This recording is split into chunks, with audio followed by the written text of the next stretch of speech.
Баршаңызға сәлем. Бүгін сіздермен кекс дайындайтын боламыз. Ол үшін иленген ұнға разрыхлительді салып, жақсылап араластырып аламыз.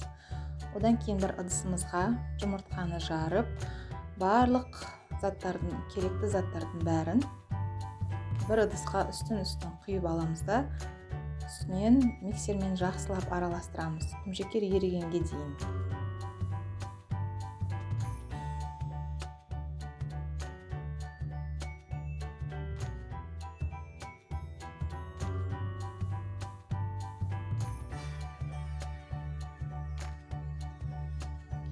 Одан кейін үстіне ұнымыздың барлығын қоса салып, осы миксермен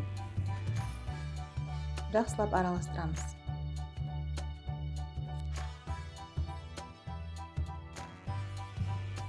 Дайын болған осындай массамызды кекстің формасына салып, қызып тұрған 180 градуста пісіріп аламыз. Мінекей кексіміздің бәрі дайын болып шықты. Осы жерде 40 штуктай шықты. Осы кексқа бетіне сгущенканы жағып, кокосовый стружкиді сеуіп шықтым. Сіздер өз қалауларыңыз бойынша бетіне мед жақсаңыздар да болады, сахарный пудра сепсеңіздер, шоколад сепсеңіздер де болады. Мінекей өте жұмсақ, әдемі болып пісті. Ас болсын.